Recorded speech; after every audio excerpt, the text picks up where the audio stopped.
Good morning, ladies and gentlemen.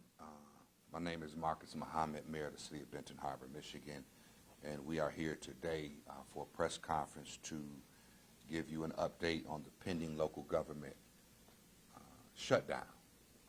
The City of Benton Harbor on Monday was presented with a resolution to move $420,000 from the city income tax to our general fund in order to pay outstanding payables or bills. And these bills cover sanitation, it covers utility, it will cover, allow for us to make payroll, allow for us to keep the lights on in City Hall and our Public Works Department, all government buildings. It also will allow for us to pay very key contractors that keep the government open. F&V, which is our water contractor, which is responsible, for the maintenance, the upkeep of our water filtration plant, our water distribution system, which is a little over about $120,000 monthly. And if we fail to pay them, and they deal with a multitude of contractors as well to provide certain chemicals and necessary things to properly allow for the plant to function. And if those bills are not paid, if we don't pay those types of contractors, then that will bring our local government to a screeching halt. The monies will also be used to pay our landfill, which I believe is a little over $20,000 monthly to take the trash to the landfill. And if we're unable to make that payment, then now you'll begin to see trash piled up, not only throughout the city, but it puts us in a position to where we'll be dumping and putting trash somewhere illegally. So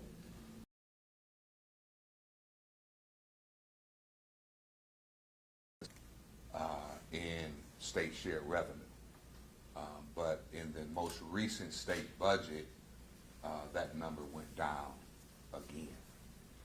But we plan to be receiving that. We will also be receiving an estimated $230,000 in late February from the marijuana revenue through the county. We do receive about $50,000 for the trash collection, and our city manager will deal with the work that he's doing with the Michigan Department of Treasury to address our cash flow issues, which I just want to remind you, the city of Benton Harbor has always had a cash flow challenge.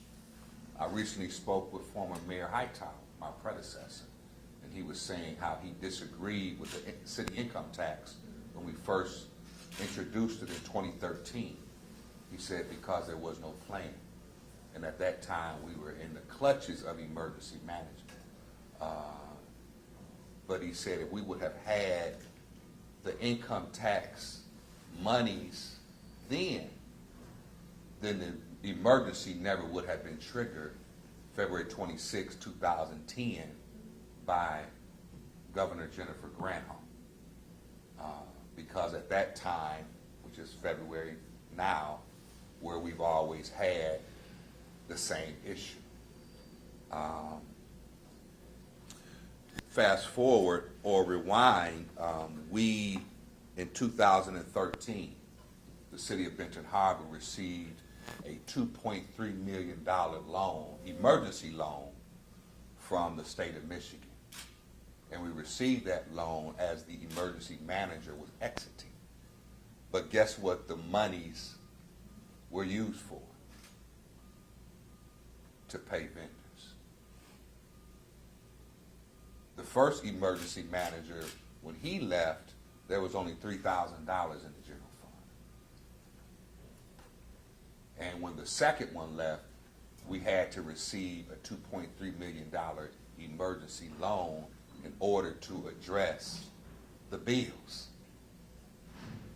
So with the city income tax, what it allows for us to do is not have to take out any emergency loans. And Mr. Little would talk about in the 80s where we had to go to Independence Bank and take out a $1 million loan because they had to issue then. To just talk about the city income tax, which was passed in 2017, and I found this old campaign sign, and if you read it, it says, the tax will help finance the fixing of our streets, alleys, sidewalks, and other issues around the city of Benton Harbor. And when the resolution was passed, it was put in there not issues, but emergencies as deemed by the city commission. And the city income tax has been very successful because it has allowed for us to vastly improve our infrastructure.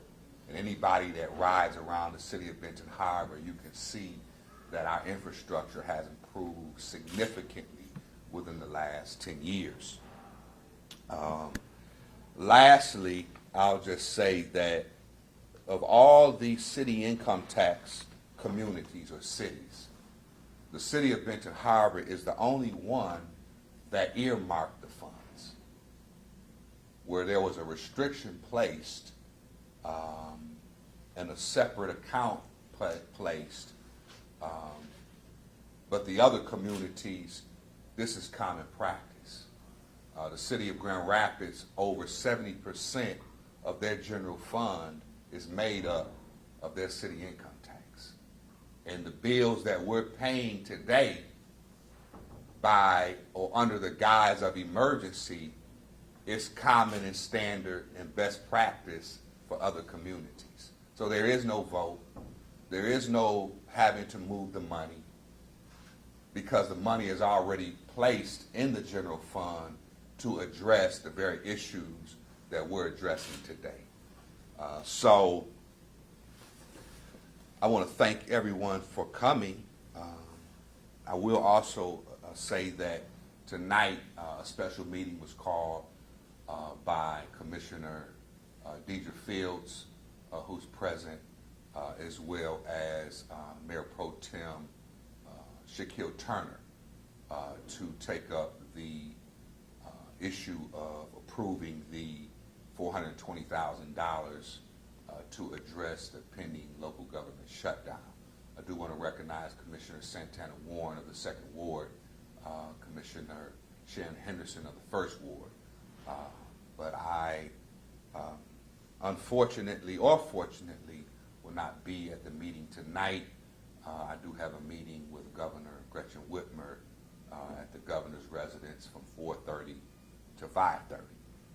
So that meeting I could not cancel. And lastly, President Trump just signed into place to keep the federal government open. So this is not exclusive to the city of Benton Harbor. Federal government, state government, county government, local governments are struggling. And we have to find ways to eliminate excess. I know that the city manager will be working on a deficit elimination plan, but at the same time, we have to have an aggressive revenue plan because, quite frankly, in the city of Benton Harbor, it's not much to cut. When he came here, we had over 100+ employees. Now we're down to probably about 60. And a small business is technically 50 and under. So we're just a few people away from being recognized as a small business. So we don't have a lot to cut, but we will be frugal, and I want to yield to the city manager of Benton Harbor, Michigan, Mr. Alex Little. Good morning, ladies and gentlemen. Within the framework that the mayor just said, this situation is basically just managing the business of city. This city, as the mayor indicated, has had cash flow problems, and many small cities do, because property tax revenue is one of the major sources of funding that operates small cities. This city has gone through a declining period for an extended period of time in terms of its tax base, and we're attempting to turn that around and go forward. As the mayor mentioned, the income tax is just one other source of revenue that we should have available to us to use to operate government. As far back as the 80s, I believe it was around 86, when we ran into a cash flow problem and were attempting to borrow money for short term to get through the same kind of period. It occurs almost annually around the same period. The city gets winter taxes, the city gets summer taxes, and you get the state share revenues, and you have these periods in between. And if a city has a reserve of money that it can fall on during that period, then it doesn't even show up as a problem. But in our case, it does, and has been somewhat aggravated by some occurrences that have taken place. For instance, one of them, prior to the emergency managers coming on, the city's water plant was pumping in the neighborhood of 7.5 to 8 million gallons of water a day. After that was cut off and the city's water customers moved away from the city, we were pumping 1 million gallons a day. But we still have the overhead of a larger plant, and we're operating that. I think anyone would recognize that if you had revenue that was coming from that missing 6.5 million to 7 million gallons of water a day, something's going to change in terms of your cash flow. When I came back this time to local government, initially as the CDBG and Economic Development Director, there was a process already going on which entailed improvements to city streets and infrastructure from grants that were received through the state from ARPA funds. And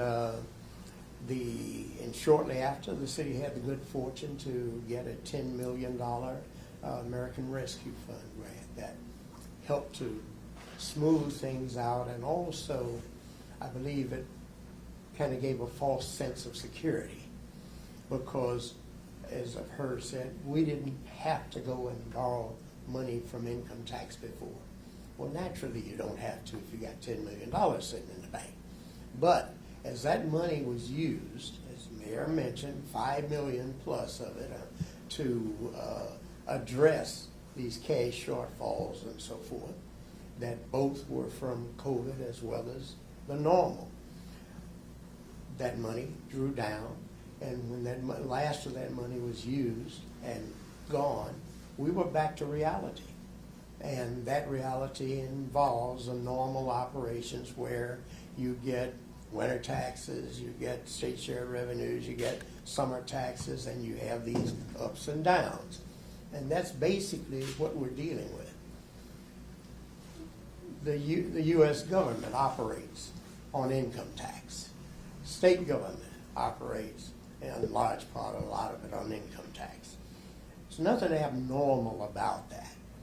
The process that we're trying to do here is to get and keep the situation under control. I've been working for some time now with the Department of Treasury of the state of Michigan regarding this cash flow situation. They have been working with us, and as a matter of fact, I had a conversation with them yesterday afternoon in terms of what's going on, what's taking place. Because to activate the use of our income tax for other, as the mayor said, we determined an emergency. Emergency does not have to be the same as crisis unless something out of the ordinary occurs. So that's where we are with this. And if the money is not available, then there becomes a crisis. There's no reason it should not be available. It is the city's money, just as you have a roads and streets fund, general fund, a utility fund, and an income tax fund. All of this is the city's, and it's all part of the same financial operation, just with different designated purposes, but they work together. If there's a shortfall in utility, we pick it up in general fund. There's a shortfall in the road fund, as there is, because we had to pay back like $1.5 million on the work that was done with the grants before. But if something happens and we've got to spend money for roads and there's none in the road fund, general fund takes care of it.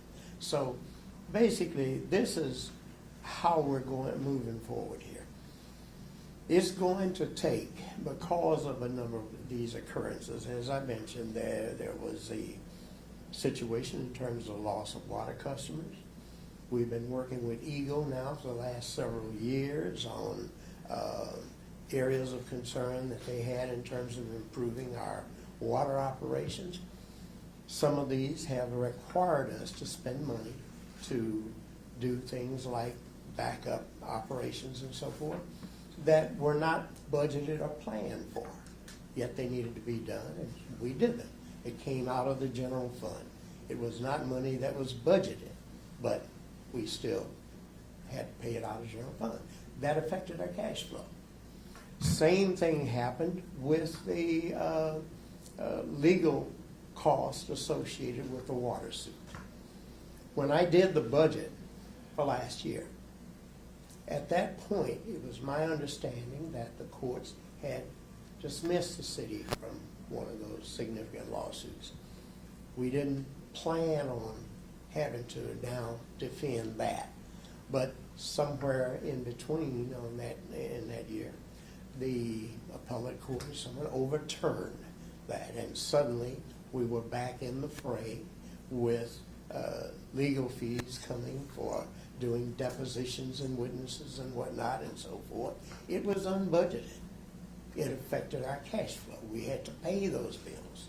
We still owe some over $300,000 to the law firm Bodeman for the wonderful work that they did. So this is just what the situation is. This $420,000 is not the last of the money that we're going to need to address this cash flow matter.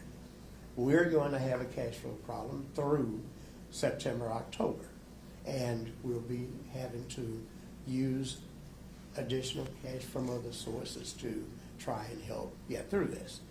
Again, the fact that we use the term emergency in order to activate use of the income tax does not mean crisis unless we have non-cooperation among ourselves.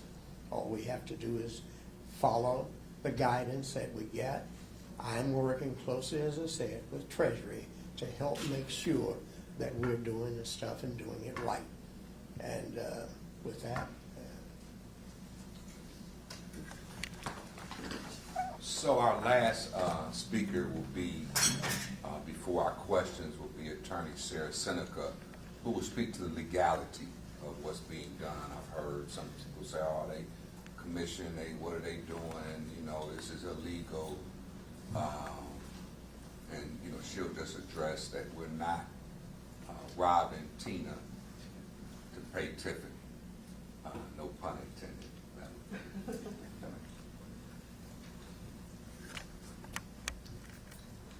Thank you, Mayor, and thank you everyone for being here today. So everything that you've heard today leads to a set of facts that need to be considered by the City Commission. And I want to be clear that it's a legislative decision as to whether or not an emergency exists such that this money should be transferred to pay general fund bills. Now, many other cities have income taxes. We are not the only city to have an income tax. And lots of other cities have, as the mayor mentioned, they have their income tax revenue as a large portion of their regular budget. The city has restricted, and we're unique in that way because we have restricted these funds by resolution of the City Commission. So because that has happened, the City Commission has to vote on whether this money can be used for the general fund bills. But this is a legal activity. There's nothing wrong with this. Like I said, other cities have income taxes that they just naturally have as part of their general fund budget.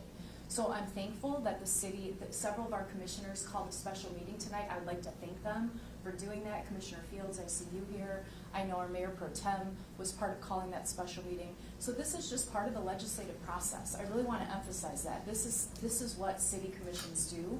They ask questions, they get information, and they make decisions based on the information they have. And I think beyond that, this is a decision that will be made tonight by the legislative body as it should be done. So with that being presented and shared, are there any questions before we conclude the press conference? If you could please state your affiliation before your question. WSBT-22, what if the funds aren't approved? What's the next step? So that's a great question, and that was something that I asked, and I do want to recognize Rhonda Hildebrand, which is from our Plant Moran team, I believe, which is the largest accounting firm in the state of Michigan. A large one. A large one. Okay. So that was one of the questions that I posed to her, and she shared with me that it would affect our ability to make payroll. I believe we can make it through February, but beyond that, we would have workers unable to be paid, which would trigger a state emergency, which could cause a emergency manager to be sent into the city of Benton Harbor, which is what happened in 2018. Because as the city manager said, the money was not there, so an emergency became a crisis, and we lost control of the local government. But sanitation, our ability to plow, our ability to, if there was a fire, our ability to fight fires, our ability to provide public safety, it would be an official local government shutdown. Yes, sir. Is the sorry, ABC 57, is this situation that you just described basically looked at from your perspective as kind of the worst case scenario that could potentially happen? Absolutely. Anytime you have people calling 911 because of a crime or emergency and we can't respond because we don't have the manpower in our police department, or if there's a fire and we don't have the manpower, because our public safety department is a duality, where our public safety officers are our firefighters. It's one and the same. So if we lose one man, that impacts our ability to provide safety as well as provide fire protection. What that would do to homeowners, to businesses, drive up insurance, or they may not even be able to get insurance because if you can't provide fire protection, then the ramifications of this is, you haven't even heard the tip of the iceberg, but I'm just sharing just some very basic things that would happen. Why is this local government shutdown a possibility at the moment? Because we haven't moved the $420,000. I have one. Go ahead. Oh, Yes, I'm abroad, WNDU. Sorry, 1 second. Actually, actually, did somebody have? Yeah, a I had question? another one. Yeah, you can go ahead. I actually have a question for Mr. Little. One of the commissioners said that they didn't approve it just because they didn't want to, but they wanted to see a plan, more of it laid out. Do you have a plan that's more laid out for them to understand what the funds are gonna be for? I do have a plan that is a continuous plan that we're working on, and that's, again, what we're working on with Treasury, to try and ensure that we get through the next 3 years and not have crises. But it requires that we work cooperatively together.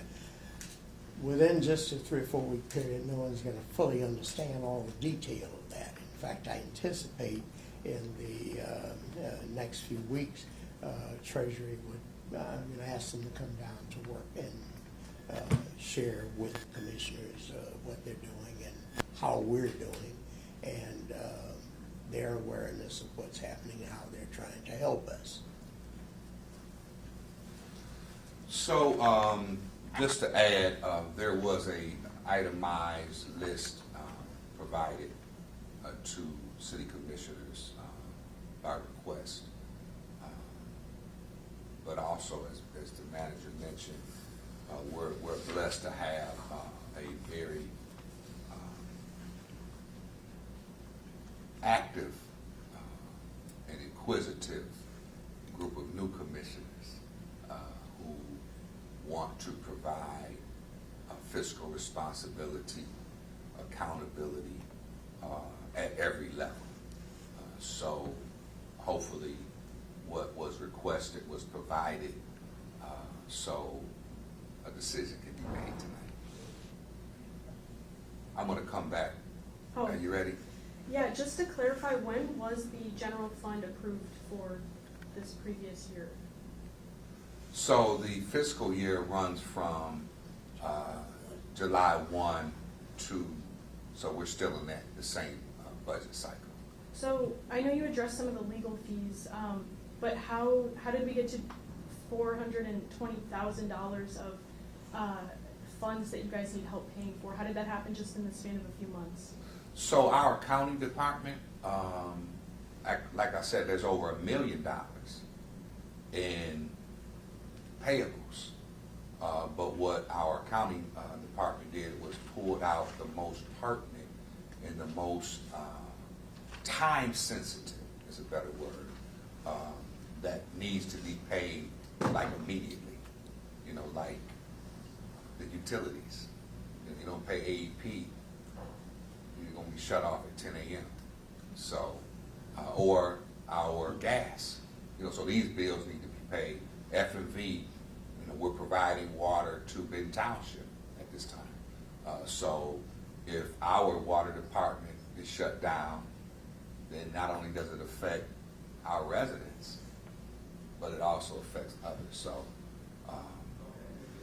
When was this resolution written up then? so the resolution was presented this past Monday. When was it realized that you guys needed that much funding? This is, as the manager said, has been ongoing. So this has been in discussion previously. But this also goes back to December, November, where we saw the cash flow time frame, where, as we said, from November to, or December, January, February, historically, there's always been a cash flow issue in between summer taxes, winter taxes. So what Mr. Little attempted to do was get ahead of it by working with our accounting department, working with Treasury, and finding what needs to be paid immediately, presented to the city commission at the last meeting, but we just needed more clarity and questions, I believe, in order to move forward. Is that helpful? Yeah. Thank you. Louise? How much money is in the utility fund and general fund? I know in January there was a meeting and it showed those funds just a dash, but it was verbally said there's money in those funds, just not enough to cover the bills. So how much money is in those funds? As of today, between the two, there's about $350,000. So I want to echo the words of Ms. Hildebrand, about 350,000 In the two funds right now. Right. But the income tax, I believe, is about 1.9, 1.7 million.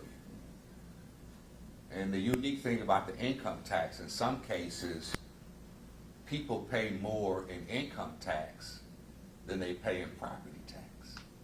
And as I looked at the initial resolution, cities lost the personal property tax. So at one point, cities received personal property tax as well as property tax. But the personal property tax was phased out under Governor, what was the tough nerd, Snyder, under his administration. So that was one of the reasons why the income tax was so important, because if we're going to lose personal property tax, which covers machinery and et cetera, then that's a huge hole for the city. So the income tax was a way to put some source of revenue there to make up for that. And the residents, thank the Lord, passed it, and we're here today. We can continue to move on. Yes, And Louise. another question, I know that as of December 31st, the 425 agreement is no longer, so you no longer get money from the Inn and Harbor Shores and places like that. How much money was the city getting from the 425 agreement? Boy, that's zero. It all went to brownfield. What about income tax? Income tax would be different, Yeah. but Yeah. as far as property tax, that was, the majority of it was captured by the brownfield. So again, the only revenue that we would have received from the hotel and from the other properties is income tax. And that's why, again, the income tax is so critically important for the future. Because as Senator Peters shared with me in this chamber, growth is our solution. So this is why we're actively trying to work with developers, bring new housing developments, bring new businesses, so we can bring new water customers, we can get more on the tax roll, so we can get more revenue. So at some point, and I don't know if I'll be at City Hall, but we don't have this cash flow issue during this late period for Benton Harbor. Two questions for you. The first one's for both of you. You guys have both used words like crisis and emergency, and I know you guys have chosen those words specifically, and I know you're not doing it to set fear in anybody, but it is a very serious situation. How, in your own words, how dire of a situation is this at the moment? Well, and the manager can speak to it as well. This is an emergency in that it needs to be done now. So if the fire alarm went off right now, we need to evacuate. Nobody can be, nobody has to be hurt. Nobody, you know what I'm saying? But we have to act. And if you don't act, then you're going to have a bigger problem. So we're in the position now to where the manager is sounding the alarm. There's an emergency. As I pointed here, the word issues was used, or issue. And they said when we did the resolution, well, Mayor, we need to have more definition where not just issues, maybe emergency is a better word. And since it was a team effort, I said, you know what, let's use emergency as deemed by the city commission. So that's why we have to vote on it. But that's why emergency was used. But we don't want an emergency to turn into a crisis. And that's why we have a special meeting tonight. Mr. Manager. And I think another thing that everyone has to understand, an operation like the city government and its budget, its finances, it's dynamic. It's not static. It constantly changes. A month ago, someone was raising concerns about how we were addressing the plowing of the streets and so forth. I said at that time, we're going to do what's necessary to try and keep these streets open and keep them safe. But at the same time, you've got to understand with this climate change situation, this is a marathon. It's not a sprint. I've got to have revenue to get through as many snows as come between now and spring. Overtime and salt and all that goes with it is increasing constantly as we keep getting these snows and keep having to work overtime to clear the streets and do these things. When I first came to the city back in '84, we had over 5,000 housing units. Now I believe it's down around 3,500 or so, and for the first time, we're turning that around. Now we're putting more housing units back in, and we're going to continue that, and we're going to escalate that so that, as the mayor says, we rebuild the tax base, rebuild the population, water customers, income tax, and the rest. That's how you do it. And all the time you're making these plans and implementing them, things are still going on a daily basis that you have to deal with. Mr. Little? Yes. While you're still out there, in a perfect world for each of you, what would you like to see happen tonight? I know that you will not be at the meeting, but what would you guys, in a perfect world, like to see happen tonight? For the good of the city and its citizens, even in an imperfect world, we'd like to see the commission approve the transfer and we move forward with keeping our city going. I would like to be able to tell the governor, she asked me, is there going to be a local government shutdown in Benton Harbor after all of the work, all of the money, all of the commitment that my administration has done for this city. Is it really going to shut down, man? In a perfect world, I would want to tell her that no, it will not, Governor, and the city of Benton Harbor is on the mend, and we're going to keep moving forward. So with that, we're going to conclude the press conference. Thank you.